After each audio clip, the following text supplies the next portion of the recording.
Hello बच्चे, कैसे हैं आप लोग। Welcome to again maths with Sushil Sinha. तो सबसे पहले आप लोगों के लिए कुछ इंपॉर्टेंट पॉइंट्स लाएंगे मेंस 2025 मेंस के लिए, जो कि बहुत ही नज़दीक आ गया है। तो कुछ पॉइंट्स आप लोग याद रखिए, ताकि ये पॉइंट्स बहुत इंपॉर्टेंट होगा आपके एग्जामिनेशन पीरियड में जब आप लोग क्वेश्चंस बनाते रहेंगे।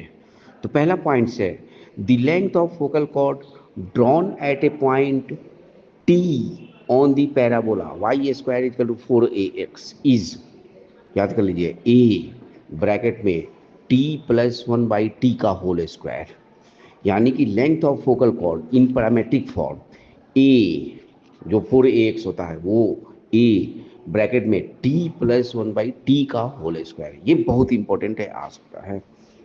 सेकेंड पॉइंट, दूसरा जो पॉइंट है, इस यही point length of focal chord का ही है तो वो है the length of focal chord of the parabola y square equal to 4x making an angle theta with the x axis is 4a cosec square theta.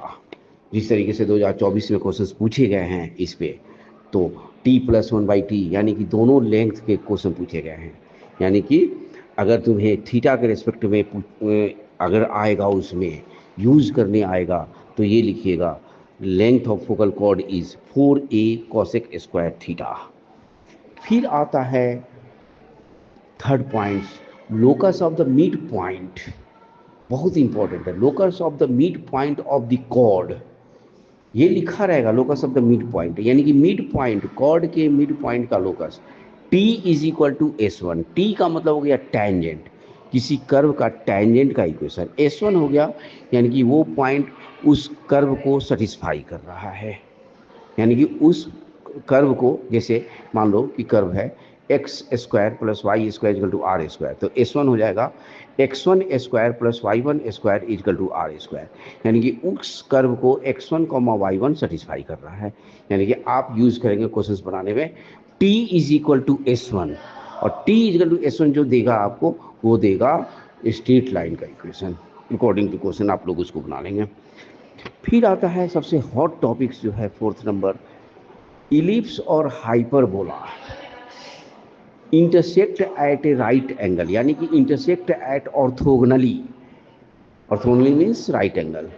Then they are confocal, यानी कि वो confocal हो जाते हैं, और उनका focal का मतलब, कॉन्फोकल का मतलब कि उनके फोकस सेम हो जाते हैं। यानी कि ये क्वेश्चन आपके पास आएगा। फिर आपके पास आएगा शॉर्टेस्ट डिस्टेंस के क्वेश्चन, यानी कि पैराबोला और सर्कल का शॉर्टेस्ट डिस्टेंस आपके पास हो जाएगा। तो पैराबोला का टेंजेंट नॉर्मल का इक्वेशन लिख के सर्कल के सेंटर से पास करा देते हैं। फिर आपके पास मिनिमम वैल्यूज आ जाएगा, इसको रिवाइज कर लीजिए, ये क्वेश्चन सब आएंगे। बेस्ट ऑफ लक बच्चे।